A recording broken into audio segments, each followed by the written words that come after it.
Hello everyone, I'm once again back with one more sonnet from Shakespeare. This is sonnet number 16. Unlike the sonnets that we have dealt till now, this sonnet is somewhat different. Why? Because here Shakespeare is seen and heard advising his beloved friend, his fair youth, that fair youth, to find a solid, a strong way out to get himself immortalized. So let's look at this beautiful sonnet, sonnet number 16, and enjoy it. But wherefore means why? Do not you a mightier way, a solid way, a strong way, a right way, a correct method. Make war upon means to fight, to control upon this bloody, you can say that bloody, horrible, terrible, ruthless, tyrant oppressor, a person who just exploits others in a very cruel and ruthless manner. That is time. So see, once again here Shakespeare is painting time in all grey colors or in all grey shades as a ruthless, merciless dictator or tyrant or operator that in a very ruthless and cruel manner destroys and kills and decimates the beautiful objects of this earth. So here Shakespeare in the first two lines is asking his friend, why do you not find a strong way out to protect yourself from the ruthless damage of the time? You need to find a way out. Otherwise, this ruthless, this cruel tyrant that is time will ravage, will destroy your all beauty, will destroy you all together. So before it becomes too late, find a way out. Let's look at the third and the fourth line of the first quatrain. And 45 protect, safeguard yourself if sorry yourself in your decay, destruction, since you are growing in age, since you are aging. So before the time decimates your beauty, your soft features you are proud of, or you are the possessor of, or you are the owner of. Find the right way out, or find a correct strategy out, particularly to control the ravage or the damage of the time. See the last line. With means more accurate, more correct, more fine than my barren rhyme, poetry, barren, empty, not strong enough. He says that, see, don't depend upon me, don't depend on my poetry, my power of poetry. Why? Because I think my power of poetry is not going to protect you, not going to safeguard you from the damage of the time. So before it becomes too late, find a right, strong, and much better way to protect yourself from this damage of the time. Otherwise, this time will decimate or finishes you. So here the first quatrain of the poem ends. Now let's look at the second quatrain. What are the ways he can do, particularly for controlling the damage of the time? Now stand you on the top of happy hours. See the beautiful use of the word. He says, now stand you on the top of the happy hours. Means here Shakespeare means to say that this is the golden period of your life. You are at best at present. This is the best phase of your life. Make the most of it. Make the most of it means make the maximum use of your vitality, means your force. Why? Because you are at present young. Young is the most youth age is the most fruitful period in the human life, and at present you are standing at the threshold of your youth age. At present you are young, strong, full of vigor and courage, and make use of this vigor, courage, potential and power, limitless energy. Unleash your limitless energy, and find a way out to protect yourself from the ravage of the time. Why? Because this is the golden phase of your own life. And what you need to do, and see, and many maiden gardens. So see, beautiful or very good use of transferred epithet. Garden cannot be what? Maiden means young unmarried women. How can garden be maiden? So he says, and many maiden garden means yet unset, means unsettled, means not settled down. And here Shakespeare, he says, for your kind information, I would like to let you know there are a large number of young, beautiful, deserving women waiting for you to enter their life. Make a right choice. Pick one girl out of those many who are ready, who are young, beautiful, and get married. So here William Shakespeare is advising his best buddy to get married, take to take the most important decision of his own life, that is to marry, to wed. Why? Because there are a large number of young, beautiful, eligible women waiting, and all he needs to do is to make a right choice and marry and settle down. See that? Much like with virtuous wish. So he's advising Shakespeare that with a true and good and nobler wish and desire, pick one girl out of many and marry. Would bear your living flowers. So he says that this is my earnest advice to you. Get married. There are as many as good women, good young unmarried women waiting. Pick one of them, settle down with them after wedding, and produce some beautiful children who will carry forward your legacy.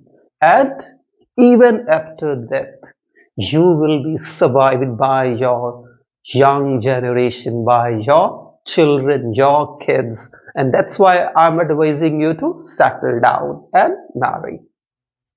See, so with the virtuous wish, with nobler wish, just marry and bear your living flowers. Bear means produce. Living flowers means here young kids, children, means to see how beautifully these young kids are compared to living flowers. So metaphor is used of flowers are treated as the living one. So personification is also used. Much liker than you painted counterfeit. So he says that your children would be as like you. They would be your real representative. That portrait or picture painted by the painters or the artist would never ever be able to keep you alive or carry carry forward your legacy of your good look, legacy of the soft features, but your children will prove much better the candidates to carry forward your legacy. So, better marry and settle down. See this? So this is the last, just concluding, just a quatrain of this poem. So, should the lines offline that life prepares. So should the lines offline means here is this lines of lines stand for the children that just his friend will beget after getting down.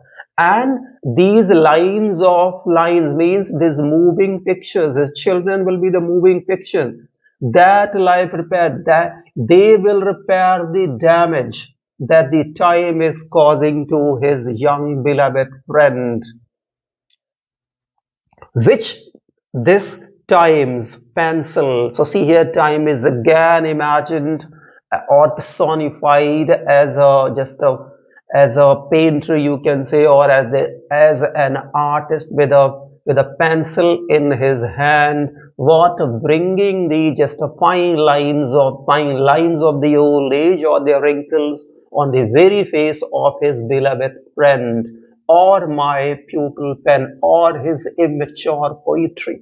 Pupil pen, again beautiful, a good example of transferred epithet. Pen can never be pupil, but here pen pupil stands for his immature poetry. So you can say that personification is also used. So he says that your kids, your children be the right would be the right candidate, or they would be those instruments, you can say that, or we can say that just your children will save you, protect you from the ravage of the time, and they will carry forward the legacy you have you have created, or you have produced. You have earned a kind of a legacy. You have earned a name. You have earned a fame. And all you need to do is to beget children by marrying. Why? Because those children of yours will carry forward your legacy, and they will not let you die even after the death of your body. And he says, see, he says, which the time, he says, time just like a painter or just like a cruel artist, bringing wrinkles and fine lines of the old age on your face. And see, bear in mind one thing, this immature poetry, my poetry, this artistic quality, or this my artistic ability of producing or writing poem will not be able to protect or preserve your beauty, but your children can be proved the right preserver of your beauty. They can preserve and carry forward your legacy, and that's why I'm advising you to marry. See, neither in inward worth nor outward fair can make you live yourself in the eyes of men. Means people of the coming generation. So he says that neither my poetry, he means to say that neither your good qualities, inward worth means your good qualities, your nature, your behavior, your beautiful thoughts, nor your outward appearance, means nor your external physical features, what happened, will be safeguarded, or will be protected, or will be preserved. What will be preserved by my this immature poetry for the coming generation? So he says that if you are not going to marry soon as possible and settle down and beget children, your good qualities as well as all your beauty will be what? Perished. People will not be remembered you in the coming generation. But if you settle down, with some woman after marrying and produce children, those children of yours with all your beauties, with all your good look, with all your physical and biological properties, will be able to carry forward your legacy, will be able to preserve you and protect you, and even after the death of your body, you'll be survived, you'll be remembered by the coming generation. So see, beautiful lines. So see the concluding couplet: to give away yourself if keeps yourself still. So he says to give away yourself. So what he says, to give away yourself means, so surrender your what? Bachelorhood. And if keeps yourself still. And by surrendering, what happened? Get married. Why? Because if you get married, you are going to produce children, and those children of yours are going to keep you, protect you, mean protect your beauty and protect your what? Protect your legacy. So he says to give away yourself means stop being bachelor.